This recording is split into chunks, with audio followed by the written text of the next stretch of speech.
tuned in to the Community Cats podcast. Ready? Let's go. Hello, this is Kristen, the podcast Technical Tabby. Not to worry, this episode is going to contain plenty of our stellar host, Stacey LeBaron. She has, of course, been involved helping cats for over 20 years with the Merrimack River Feline Rescue Society. But I'm here to let you know this is part one of a special podcast.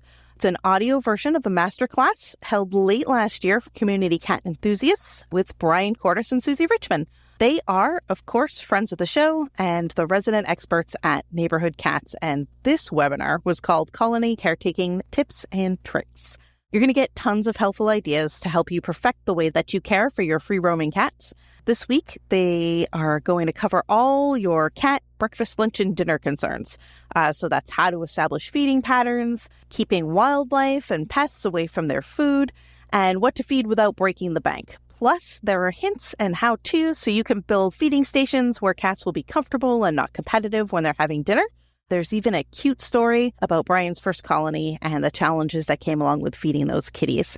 If you want to check out the recording of this with all of the visuals, which are fabulous, Bryan takes great pictures, I set up a handy link for you guys. It's communitycatspodcast.com/everythingtnr, and that will take you right to our Everything TNR playlist where we've collected the full versions of all of the free webinars presented by Neighborhood Cats. With that, I'll remind you that the goal of this podcast is to turn your passion for cats into action. I hope you find lots of tips to help you do that and you enjoy this episode. And I can't wait for you guys to come back next week for part two. It is equally as fantastic. So we have two presenters today. So we have Susie Richmond, who's in the background helping with answering questions, and you may see her on a video or two over the course of our many events. She is the Executive Director of Neighborhood Cats, having served in the role since 2010. She oversees hands-on TNR programs in New York City, Jersey City, and on the island of Maui, as well as using her prior Madison Avenue advertising experience to write, among other things, crowdfunding appeals to help the many sick and injured cats who come Neighborhood Cats way. One of her favorite projects currently is a veterinary scholarship program designed to train community cat-oriented vets on high-volume spay-neuter techniques. And when she's not in the office, you can find Susie out in the fields of Maui, where she recently passed the 100,000 cats trapped mark. And Susie and Bryan both have had to prioritize, and they are in Maui working in the burn zone quite a bit. So much of their work is focused in that area and has been for the last several months. And we have Bryan Kortis, who serves as the Neighborhood Cats National Program Director and Susie Richmond's husband. Back in 1999, while working in Manhattan as both an attorney and a video director, Bryan co-founded Neighborhood Cats after TNRing a colony near where he lived. Except for a 6-year stint as a grants manager for PetSmart charities, he has been with the organization ever since. He's authored or co-authored handbooks on grassroots TNR, community TNR, and return to field programs. And you can always find him online, where he regularly presents both basic and advanced webinars on all things trap, neuter, return in partnership with the Community Cats podcast.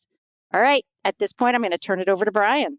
Okay, thank you so much, Stacey, and thanks everybody for taking time out to learn more about how to care for our community cats. Just want to mention again that one of the handouts is today's slides, and they have all the links on the slides are live, so you can just kind of kick back and watch and not be worrying about scrambling it to take notes and copy links and things like that. So let's get into colony caretaking and what that involves. And of course, I think the first thing to recognize when we talk about being a caretaker is that the bond between you and the cats is primarily focused around food. Not that there aren't other aspects of it that can be just as strong, but initially and then throughout the time that you're caring for the colony, food is going to form the central part of your relationship. Community cats are not wild animals in the sense that they subsist on their own. In the United States, there are some who you can find like in the forests of Kauai in Hawaii, for example, or maybe some other wilderness areas where the cats are living, strictly by predation. But in the United States anyway, the vast 99.999% of these cats are not living by predation alone, and they have a link to some type of human-based food source. So whether it's a feeder who comes by every day or a dumpster behind the supermarket, whatever it might be, there's a link to humans. And that reliance on us for food is what ends up forming the bond for them. So we're going to spend a fair amount of time, the first half of this webinar, talking about food and feeding and all the different aspects of it. And then we'll have a break, and then we'll come back and talk about other aspects of caretaking as well. Let's get into feeding. And the first thing to understand in terms of really optimizing your work as a caretaker is that you're much better off if the cats have a feeding pattern. And that means the cats are feeding as close as possible to the same time, same place on a daily basis. And keep in mind, like I'm sure most of you have pet cats, they're very habitual creatures. So if they're used to eating at 7 a.m. every morning, good luck sleeping in late, right? Because they're not going to let you. They want their food when they're used to getting it. And outdoor cats are exactly the same. So it's not hard to get them on a pattern. If you feed them at 8:30 a.m. every morning, they're going to learn within a week or two that that's when the food appears. And especially if the food doesn't stay out all day, they'll be even more motivated to show up at that time. And this has all sorts of advantages in terms of trapping. For example, if you have newcomers, you're going to know where they're going to be and when they're going to be there. It has implications for managing wildlife, not attracting rodents, things like that. So if you can't do it at the exact same time every day, then try to keep it to a section of the day. So always feed them in the morning, or always feed them at dusk, or always feed them when you get home, or as close to that. Any kind of pattern is better than no pattern. And you don't want to leave food out 24/7 because then it's completely random when they come, and it can be very difficult to monitor them and to trap them if you need to.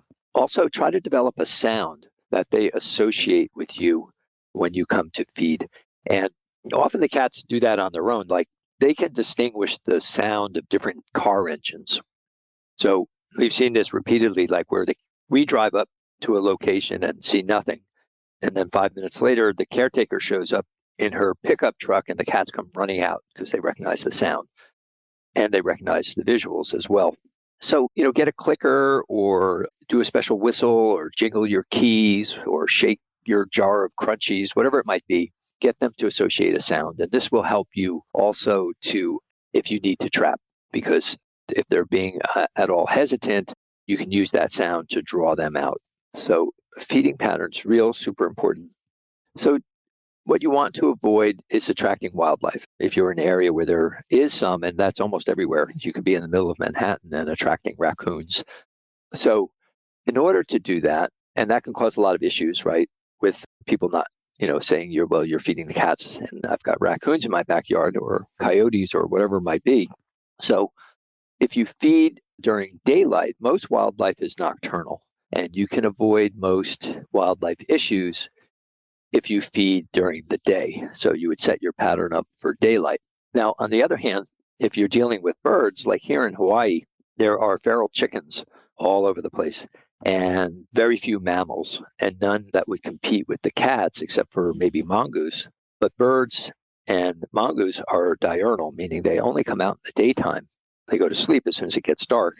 So most caretakers around here, their cats after dusk. In that way, they avoid attracting wildlife.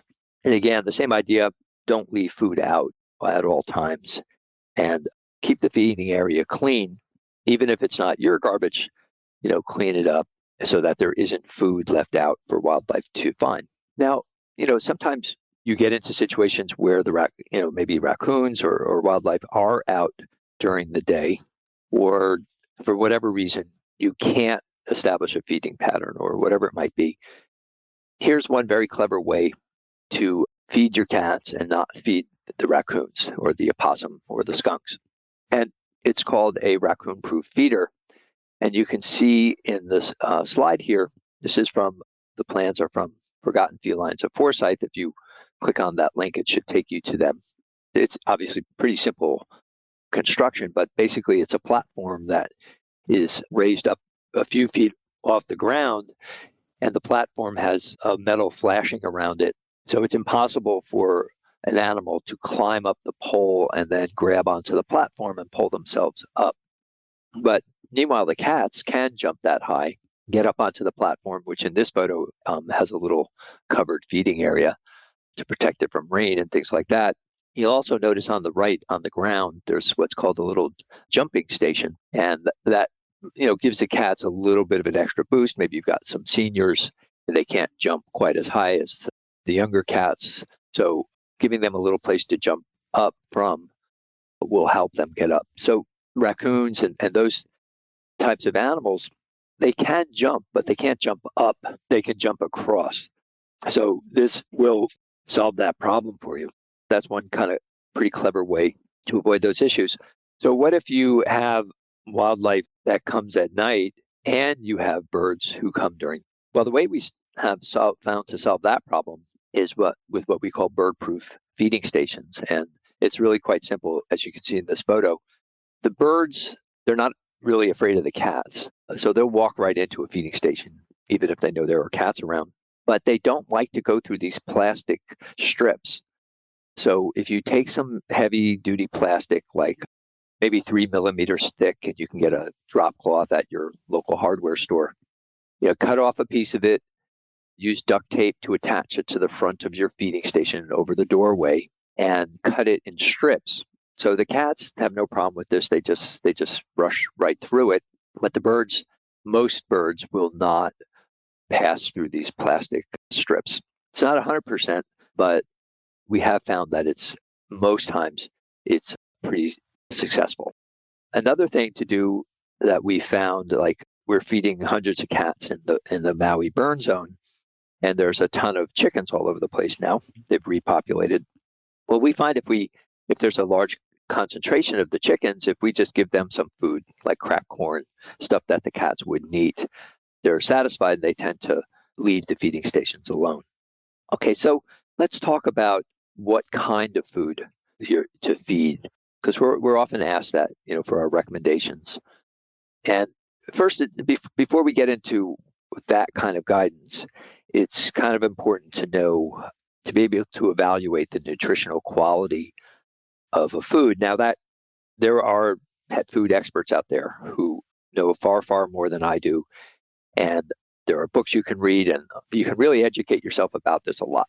But if you're looking for just some very basic guidelines, what you want to do is, the first thing you want to do is look at the ingredients label, like you see on the back of this can. This was a brand called PetGuard, which I don't think unfortunately is not in production anymore. But the ingredients label will list the ingredients in the order of their volume. So when you look at this ingredient label, you see that beef broth, chicken liver, kidney, those are the largest amount. They're the largest percentage of the ingredients. That's a good thing, because cats are carnivores and they need meat. So if you look at the ingredients label and the first thing you see is cornmeal or some type of grain, well, that's not going to be as nutritious as a food that has meat as the primary ingredient. So that's a basic guideline there. Now, it's, the more meat there is and the better the quality of the food, the more expensive it is. So there's that to take into account too. You do get what you pay for. That's just the reality. There are some good values, and we'll talk about those. In general, if you want something like organic meat and you want the meat to be, there to be no grains at all and just very, very high quality, that's going to definitely be a lot costlier than your supermarket brands, which may have more grains or things called meat byproducts. So a meat byproduct, for example, might be the feathers from a chicken, right? Doesn't mean it's the actual meat.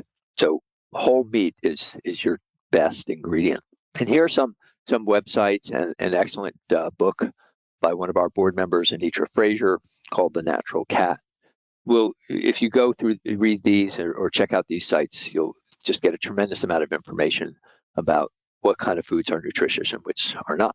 Another thing to take into consideration when we're talking about nutrition is the whole wet versus dry kind of, I don't want to say debate, but there's dry cat food and then there's wet cat food. And so the first thing I do when I talk about this is I'm I'm vegan, so this slide is hard for me, but it illustrates the point really well. So on your left, you've got a nice juicy steak, right? And on your right, you have that same piece of meat baked to a crisp. So if you were eating for yourself, which one do you think would be more nutritious? So obviously, the meat that is not baked to the point where it's solid is going to be healthier for you, right? Now, it gets trickier too with cat food because you have a lot of added, because the meat is not complete in itself, there's a lot of amino acids and vitamins and things like that that are added to the meat. Now, your cheaper dry foods add all these ingredients before the baking process. As a result, a lot of them are destroyed, right? Your more expensive and higher quality brands of cat food will add these ingredients after the baking process, which is a more laborious and complicated process. Hence, the price is somewhat higher. Now, sometimes people wonder about, well, is a higher quality of dry food better than a lower quality of wet food? That gets really complicated. And this idea that the canned food is healthier than the dry food really only applies when you're talking about the same brand. So if you can get Purina canned food versus Purina dry food, the canned food's going to be healthier. But whether Purina wet food is better than Blue Buffalo dry food, that's a whole different question, which is you need to kind of really know your stuff to answer that, and I don't know it well enough. So that just takes more research. So when you take all this into account, cost and ingredients and wet versus dry, what we advise caretakers to do is choose the best quality and type of food that you can comfortably afford. So that takes two very important things into account. One is that idea that nutrition matters. So the healthier the food that the cats get, the healthier they're going to be. On the other hand, your budget and your wallet also are just as important. And we don't want, people going out there, spending their whole Social Security check, the highest quality canned food, and then leaving nothing for themselves and struggling financially. That's not in the end going to be very good for the cats if you're not in a good place yourself. And then how many cats are you feeding, right? Are you feeding 3 cats in your backyard and you can comfortably afford top quality canned food? Then feed that.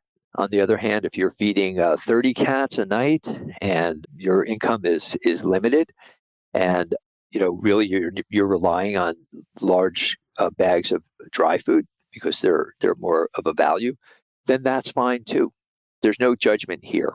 You have to take both the nutritional value of the food and the importance of your financial stability into account.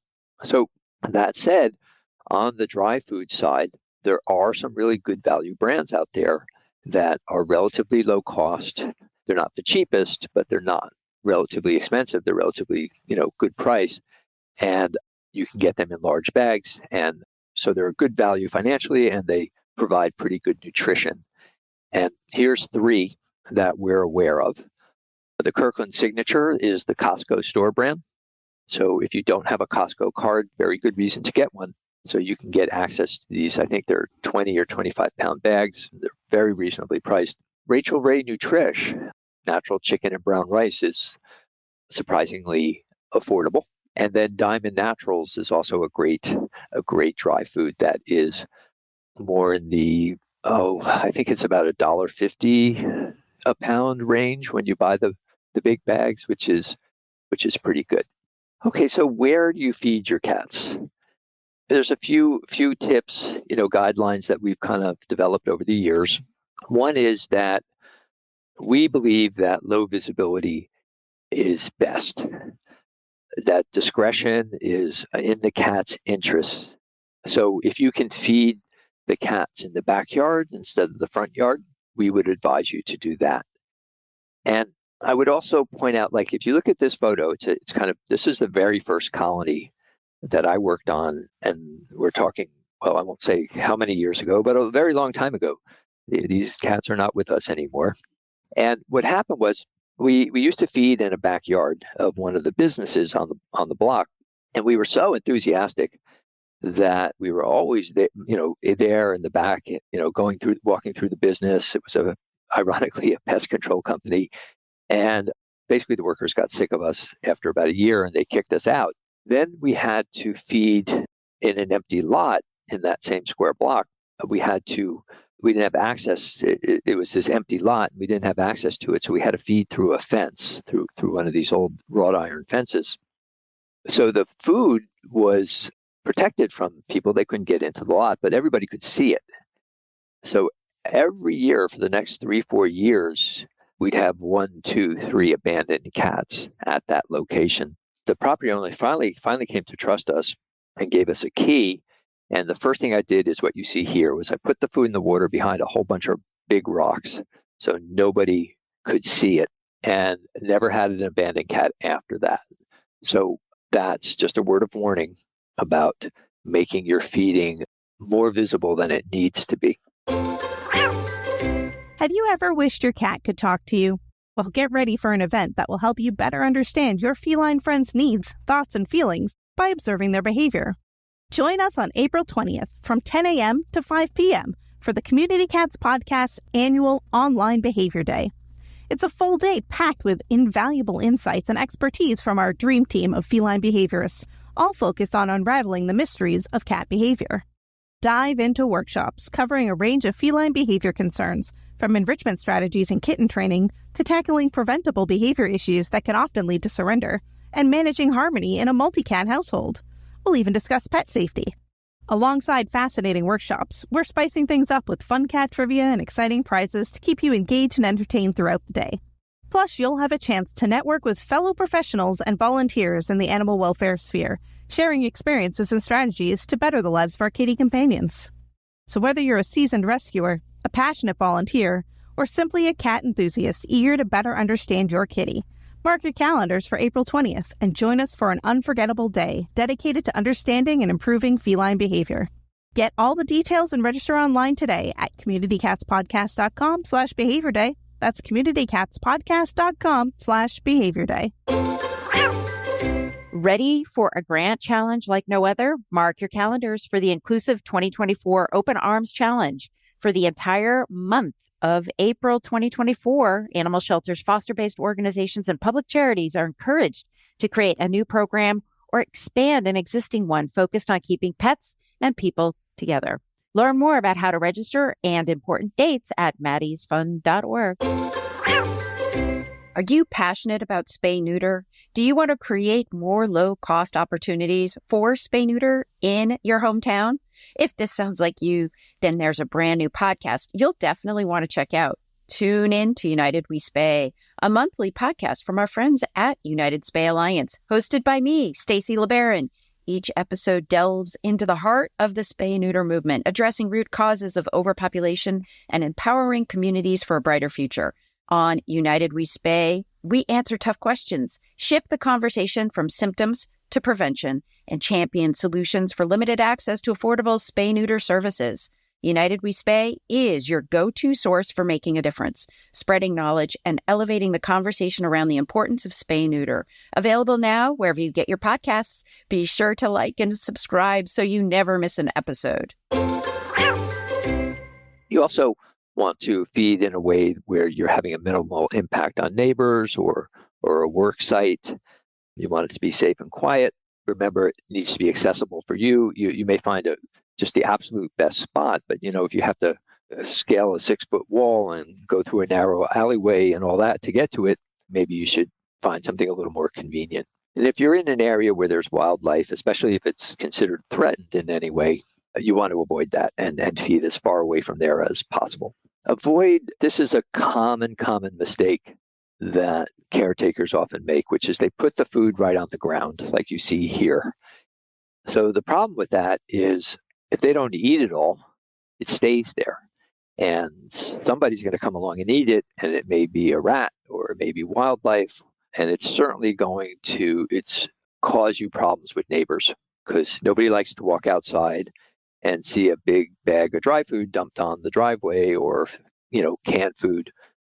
surrounded, with a swarm of flies around it, sitting there rotting on the sidewalk. So don't just dump it on the ground. Always put the food on something that you can then pick up and take away. So it could be, paper plates, plastic, whatever it might be. Now, of course, there's one other aspect to this, which is you got to pick up the plates. You got to take them away. So we deal with feeders right now. And when we come upon the feeding site, what we see paper plates and little bowls, and they're scattered all over the place, which is great for the cats. They didn't have to eat the food off the ground. But it's not, it's rather understandable why the local residents are starting to get very angry at the cat people because they're making a total mess. So use plates and stuff like that. But if you have that feeding pattern and the cats are showing up at 5 p.m., they'll be done eating by 5:30 or circle back later and pick up the garbage. That is the number one complaint against people who feed cats. And believe me, I'm not accusing everybody of doing this. I think most people are conscientious, but have a look at this slide. You can see not everybody is. And often people who are tolerant to the cats, not particularly cat lovers, they end up not wanting them around, not because of the cats themselves, but because of the people, and the people not showing respect for the neighborhood. And the number one way people are disrespectful when they are is by leaving all this garbage behind them. So pick everything up, including the non-cat trash. Like, an area is clean or it's not clean. And when people come along, they're not going to say, oh, the feeder didn't leave that bag of garbage. They're just going to think the place is a mess. So when we clean up a site, we just pick up everything and be a good neighbor. And actually, that will help you with neighbors. Don't leave bags of trash on site with any food inside them, because you could end up harming the wildlife when they rip that bag open and try to get to the food. So what about feeding stations? Always recommend them whenever they're possible. Obviously, they're not always possible, but if you can build a little structure that the cats, where the food is kept in and water is kept inside of it, has a number of advantages. One is that it keeps everything neat and clean. It can also allow the cats to, protect the food and the cats eating during inclement weather. And you can keep your supplies, like, dishes and things like that. Maybe some talk about victual vaults, but, things you can store food in that can't be accessible to animals. Gives you a place just to keep everything. Now, the key thing to understand about feeding stations is they're not shelters. So you're not trying to keep the cats warm. You're trying to protect the food. So you need to have a large opening for the cats to go in, like you see in this plywood feeding station in this slide.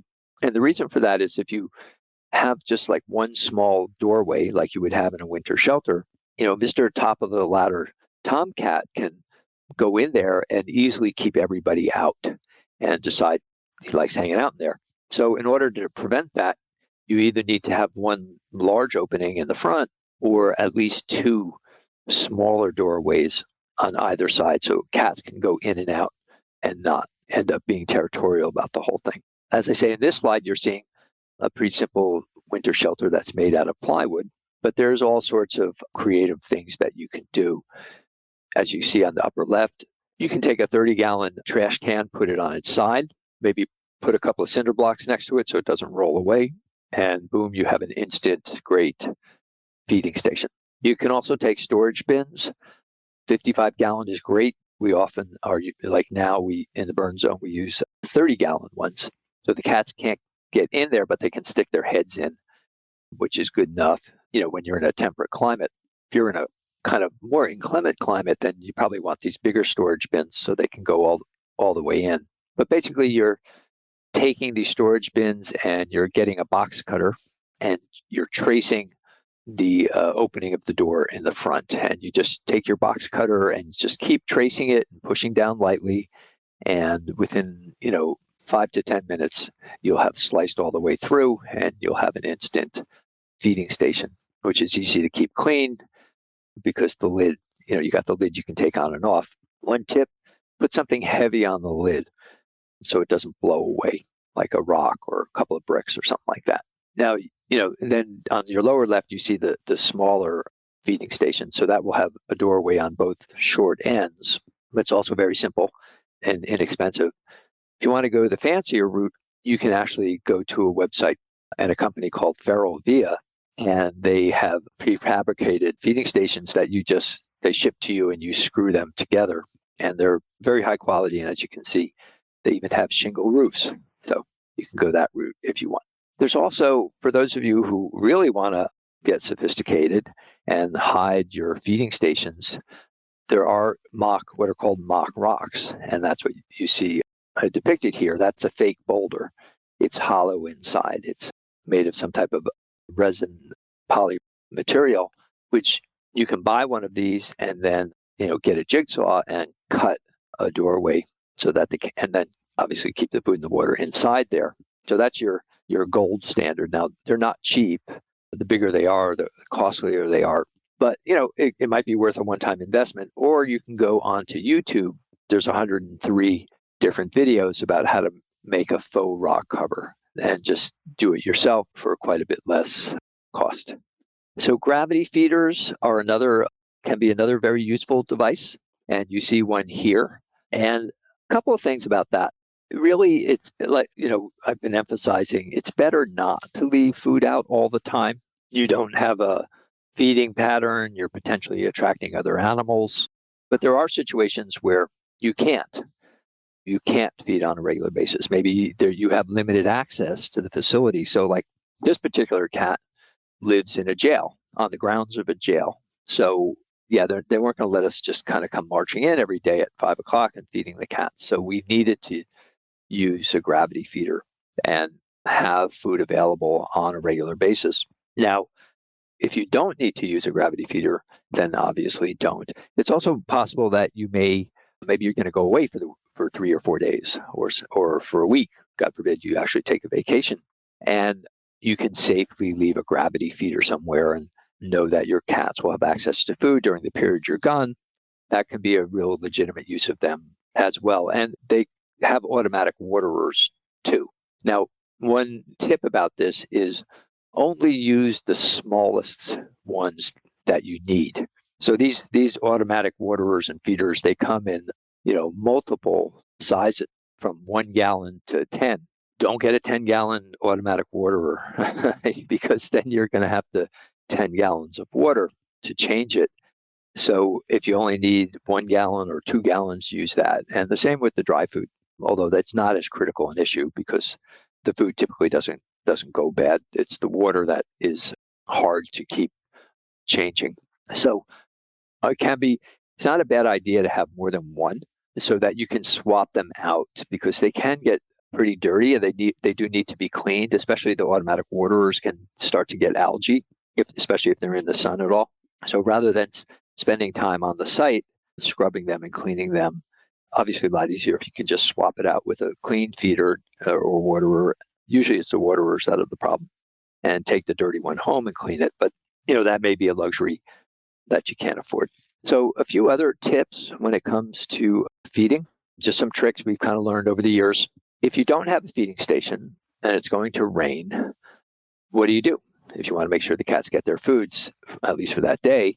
So one of the things you can do is what you see in this photo on the left, which is your typical takeout dish, right? And fill it with dry food and take the lid, turn it upside down and put it on top. So that will effectively keep the rain out of the food. But when the cats come out later after the rain stops, they can easily just push the lid off and have access to the food. I mentioned Vittles Vault. That's the product you see in the middle. If you want to keep dry food stored on site, this is what you want to use because it contains the scent of the food as well as the food itself. It's impossible for an animal to open that on its own. And then the arm extender is real good for if you're feeding through fences or difficult to access spots. So when we were feeding through the fence at that original colony, we would take our arm extender and push the food back from the fence so it was out of anybody's arm's reach. Okay, feeding in the wintertime, the cats actually need more food in the wintertime because they need to move around more in order to stay warm. So there's been some research on this, and it shows that on average, cats need about 15% more food in the wintertime than they do in warmer weather. So the problem for those of you who live in colder climates is that you have to rely more on dry food, right? Because if the cats are right there and you can give them wet food, then go ahead and do that whenever you have that opportunity. But if you can't do that, then you have to use dry food because the wet food will freeze. So cats always need access to water, but when you're relying on dry food, it's even more important because they're not getting moisture from the food. So how do you solve that problem? Well, there's a number of ways to stop or slow water from freezing. And here's a few. We've got more on our website at neighborhoodcats.org. If you look under how to TNR or colony caretaking section, you'll see a page on stop freezing water. But these are some of the highlights. There's the device called the solar sipper, which absorbs sunlight and then uses that to heat the water, and it will stop it from freezing down to about 20 degrees. You can get an electric heated water bowl and never have any water freezing. You need to get a large water bowl and fill it all the way because the water will evaporate over time. So it needs to be filled every day and filled to the top. There's devices called Snuggle Safe where you can put them in the microwave for a good 10 minutes or so and then put them under the water dish, and that will be a heat source for at least a few hours. Those are products you can purchase. If you want to go the do-it-yourself, here's some tricks for you. So the deeper and wider the water bowl is, the longer it will take for the water to freeze. So there's an example of just one. So you can see it's a thick plastic, so it's good insulation, it's deep, it's wide. You can also take your water bowl and put it inside a styrofoam cooler, like one of those little picnic coolers that you can buy for, several dollars in the summertime. Just make sure you get it in the summertime because it won't be available in the winter. And you just take a steak knife and cut a doorway in one of the short sides and stick your water bowl inside there. And that, again, it will slow the freezing process because the styrofoam will insulate, keep the temperature warmer longer. Same thing that you see on the right of the slide. Those are little vaccine boxes. So they're pretty small. And what you can do is line the interior with a plastic, with a thick, it could be a garbage bag, a trash bag, a small container, like your kitchen wastebasket, something like that. And put that in there, cut a round hole just a few inches wide, maybe 3 inches, 2 to 3 inches wide, through the top of the box. And then big enough so that the cats can kind of stick their face in and their tongue down and reach the water. And that too will insulate the water and dramatically slow down the time it takes for the water to freeze. If you're dealing with a lot of snow and you need to clear a path for the cats, you want to, where you can use a shovel, like Jade was doing in this slide. Sometimes people want to just, use some type of solution to just kind of melt the path. You don't want to use rock salt or any type of chemical de-icers because they can be toxic and highly irritating to a cat's paws and things like that. So if you want a safe solution, use what's on the formula that's written on the slide here, which is Dawn dish detergent mixed with rubbing alcohol and warm water. And that will melt the snow away and the ice away and not be harmful to the cats. What about insects? What about ants in the food? That's a common complaint. So the trick is that ants can't swim. So you create a moat the ants can't cross in order to get to the food bowl. So here's one example of building a moat, which is getting a cookie pan, a cookie sheet pan, and just putting a bit of water on the bottom and then taking your food bowl and putting it right in the middle. So very easy for the cats to get to the food, but impossible for the ants to get there. Now, if you need a smaller setup, you can do this, which is what we call a pan in a pan moat. So you take two pans that are the exact same size. One of them on the left, you're filling with, an inch of water at the bottom, and then you take a couple of little small plastic bowls and fill them with water too. And the bowl should be more centered than the one is on the bottom left there. You don't want them touching the walls of the pan because that would give the ants a pathway that didn't involve going through the water. So you then take the other pan, fill it with food, and put it in the pan with the little bowls in it. So it's raised up off of, it's not touching the other pan. It's raised up by those little bowls, and there's no way for the ants to get to the dry food. So the advantage to, I know I'm getting awfully esoteric here, but this is what we deal with every day now. The disadvantage to this, what we've learned is that as the cats eat, they may drop bits of food in the water. And 24 hours later, that smells really bad. So if you do it this way, food does not get into the moat water and it just stays a lot cleaner. So what about flies? You have to work around them. And so you don't want to leave wet food sitting out on a hot summer day, because then you're going to get swarmed with flies. So if you're feeding wet food and it's not being eaten right away, only put it out maybe at dusk or early in the morning when it's cooler. Flies are they're not unattracted to dry food, but they're a lot less attracted. Probably the best way to deal with flies is they sleep at night. So if your cats are eating at sundown, at least during the summertime, you'll avoid issues with flies. And for those of you, for the cat caretakers who have everything, you might want to get them this as a Christmas present. And it's a wireless auto feeder. So it's this one particular brand, which you can get at that link, has a couple of nice things. It's raised off the ground, so that's very nice. But kind of the techie part of it is you can program it with your smartphone when to dispense meals. So you can fill the thing up and you can, set the meals to come out, I think up to 10, maybe at least 10 meals that will automatically be dispensed. So if you're feeling lazy one day and you don't want to make the walk over to the colony site, you can just pick up your phone and tell it to feed the cats now. What about slugs? They can be a problem too. There's a few ways to work around that.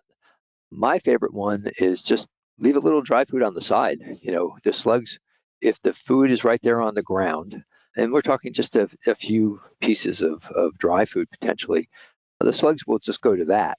They're actually not stupid. And if they can eat food that's right there on the ground, they're going to do that rather than kind of slime their way up the bowl and into the food. So just put a tiny bit on the side for them. That's not working for you. Then you can use what's called diatomaceous earth and create like a circle around the food bowl with it. So diatomaceous earth is actually these microscopic shellfish it's not the shellfish, it's their shells. And it feels like a fine powder, like a baby powder or something like that. But on a microscopic level, they're quite jagged and sharp. So slugs or other insects will not walk across it because it will injure them. So if you create a little circle around your feeding area with diatomaceous earth, it won't hurt the cats at all, but it will keep the insects away. You can do the same thing with crushed eggshells or chalk powder, same idea, that to your hand it may feel smooth, but to a slug's, it's going to feel very sharp. A sheet of sandpaper, if you put the food bowl on a big sheet of sandpaper, same thing. The slugs and creatures like that will not want to go over it. Now, when you're using diatomaceous earth, and we'll speak about it again later when it comes to fleas and things like that, it's super important to understand there are two kinds of it. There's what's called food grade, and there's pool grade, POOL. The food grade is what you want. That is not harmful. If a cat ingests it, it will not hurt them. In fact, some farmers use diatomaceous earth food grade, and they feed it to their cows in order to kill the parasites inside the cow's, digestive system. So it's extremely mild. However, keep in mind that it's actually just millions of tiny little sharp objects, so you do not want to inhale it. If you inhale a lot of diatomaceous earth, you could seriously damage your lungs. So wear a dust mask if you're spreading it around and it's getting in the air, or very carefully spread it so that it's not dissipating in an aerosol kind of way. That's it for this week. Please head over to Apple Podcasts and leave a review. We love to hear what you think, and a 5-star review really helps others find the show. You can also join the conversation with listeners, cat caretakers, and me on Facebook and Instagram. And don't forget to hit follow or subscribe on Spotify, Apple Podcasts, YouTube, or wherever you listen to podcasts so you don't miss a single show. Thanks for listening, and thank you for everything that you do to help create a safe and healthy world for cats.